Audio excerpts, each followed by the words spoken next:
So as you can see, I've been cleaning up on the rear frame a lot. Um, not too bad. It's, there's still a lot of things that I gotta try to get in with just a hand wire brush and things like that. Got the DJM notch in. Yes, I did weld it, even though it is a bolt-on application. I know somebody's gonna crap on me for that, but guys, I've just never seen a bolted notch hold. I've always seen them,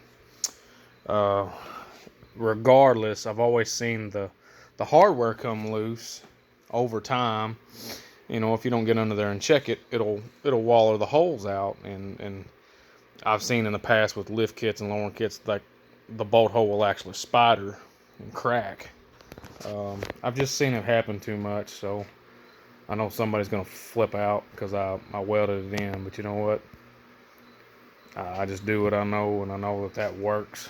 That is definitely gonna hold during my lifetime and probably the rest of the life of the truck, unless something ignorant happens. Just been wire wheeling the frame.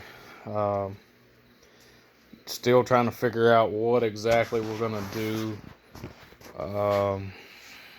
coating wise. I don't know, man. I'm just trying to do what's feasible and what's cost effective. And I'm gonna drive this truck. It's not gonna be a street queen. It's gonna be a clean driver.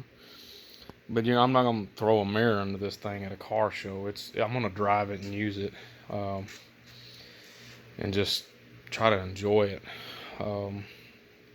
I've seen some, different cheap spray paint that's actually worked.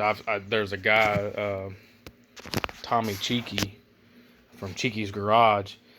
Guys, he did like a Rust-Oleum $50 deal on his S10 that he's building, and that's a pretty sweet little setup. But it come out pretty nice, especially for what I'm gonna do.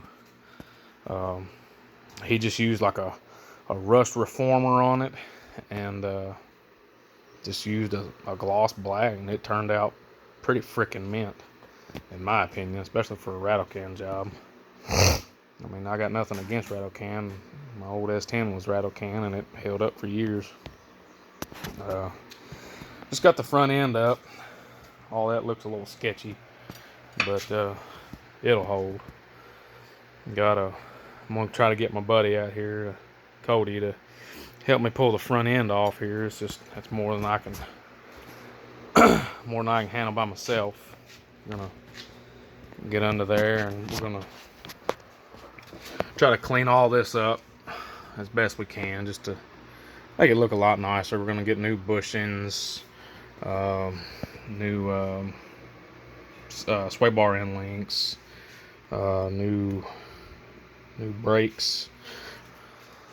I've got the rotors and stuff, and I've got pads. I'm thinking about just going ahead and getting a new caliper and just have everything fresh. Just starting off fresh, man. We're getting away from the upper lower arms, and going to the tubular stuff. All this is DJM stuff, and it's, like I said, guys, it looks pretty quality to me. I don't have a complaint with it. At least I don't yet. Let's hope we don't. Just clean everything up and go from there. I am going to save a bunch of these parts in case I run across another OBS. This truck has been, for lack of better terms, it has been poor boy modified. And I don't know if you can see that, the lower control arms have been cut where it was lowered. The springs have been cut on this truck, and the truck sets about right, for a pretty, neat low daily driver. But I wanted to go the extra mile and go real low, so I'm gonna keep all this stuff in case I run across, just a smoking deal on a 88 to 98. I'll have the lower and upper arms. It's already been done, and I'll have the springs ready to go. The only thing I won't have is, well, I will have this has got an older set of Beltec drop shackles, which I'll probably put a new bushing in them. That's one thing I'm terrible about. I will not throw anything away for the most part. But rear leaf spring, all we normally do is just take the overload completely out and then take your lower spring, flip it on top. The way you can save your tie bolt, you're not really out any money. Other than most likely you're going to have to cut your U-bolts, because those things are notorious for rusting and breaking. But you can have one sitting pretty decent. This truck sit pretty decent for years.